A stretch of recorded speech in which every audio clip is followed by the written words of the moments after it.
Hey friends, welcome to day 5 of our 31 days of watercolor practice for World Watercolor Month. Today we are on to a new technique piggybacking off of yesterday's gradients. So today we're going to be doing some details over top of those beautiful gradients. So let's jump in and get started.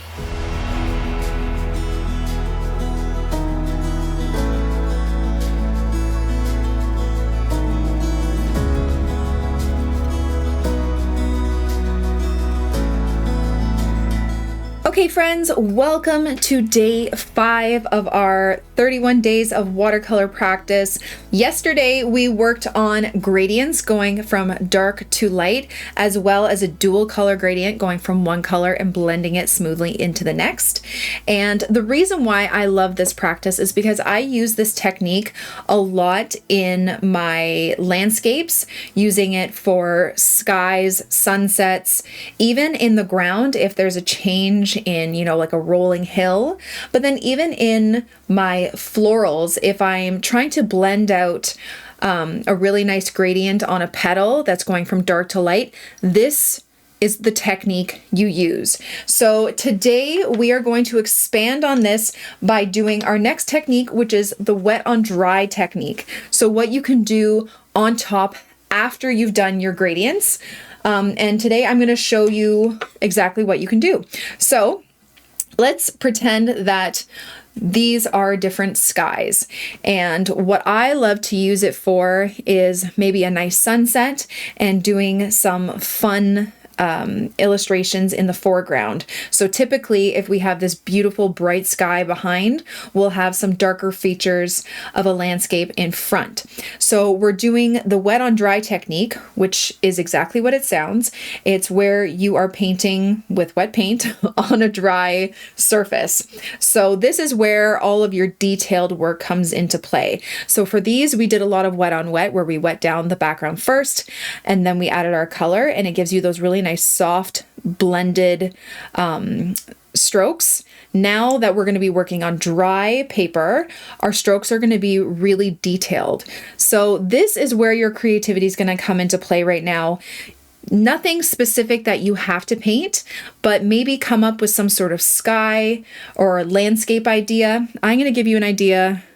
Let's do for maybe this one. Some buildings. You don't have to be an artist to do this. All you have to do is create some rectangles, and you can do some fun building landscapes over top. I'm just using a black to do this.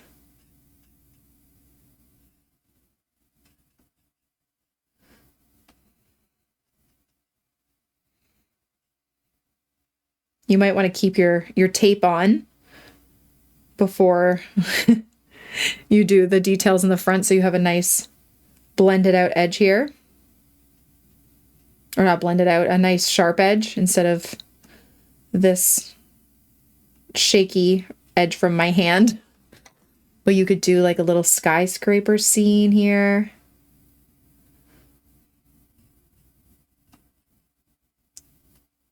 Whatever speaks to you, do that. So I'm just taking my black and do little details, maybe chimneys, whatever. And then I would let that dry. Okay. Maybe there's little details on top of here. You could do that.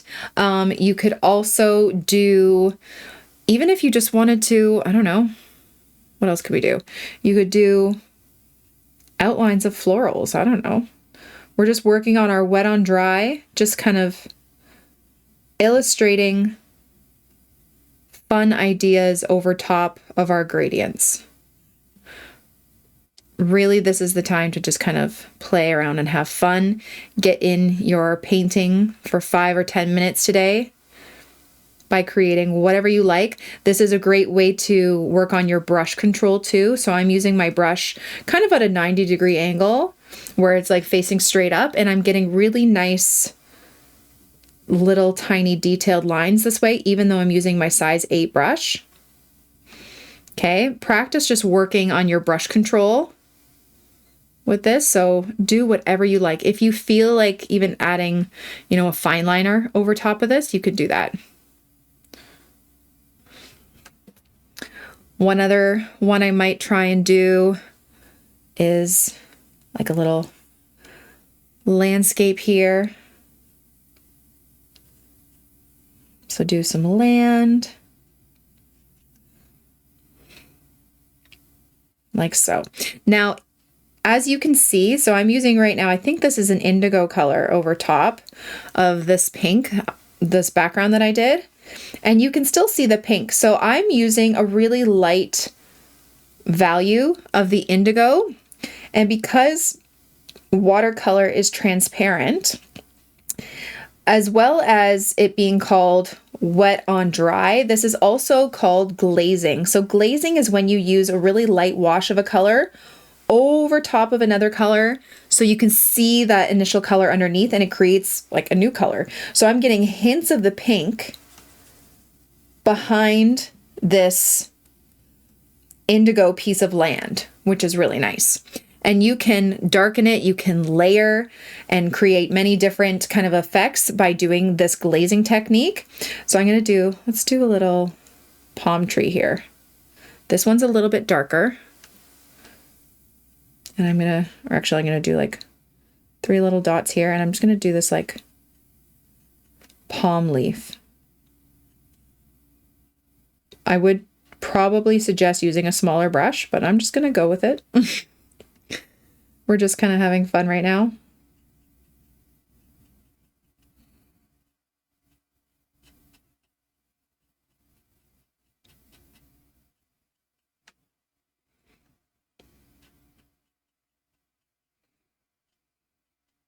I'm getting hints of that pink underneath, which is really nice.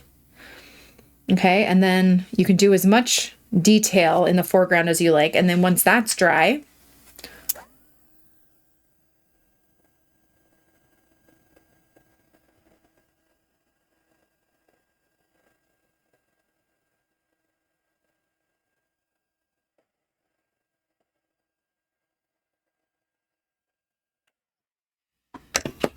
you can do another kind of layer of more wet on dry.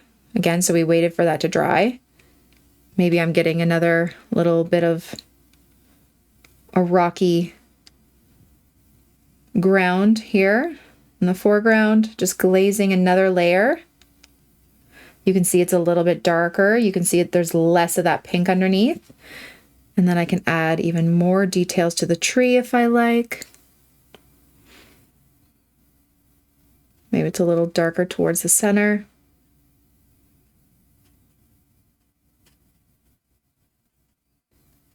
Okay, like so.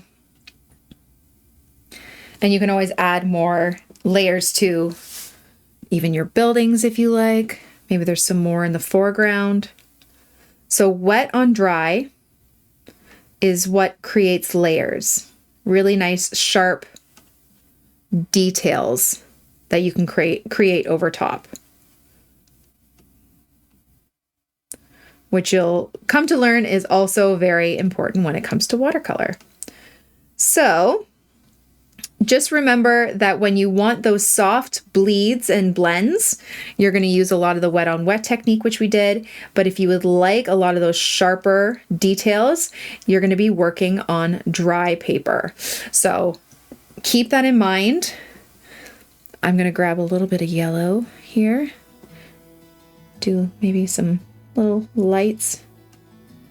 Now, again, you'll only get these detailed dots if you are working on dry. If I were to put this right on my wet area here, it's going to blend out. You're not going to get the same effect. So keep that in mind. But be creative with the gradients that you did the day before. Create a scene in front using the wet on dry or glazing technique and have fun.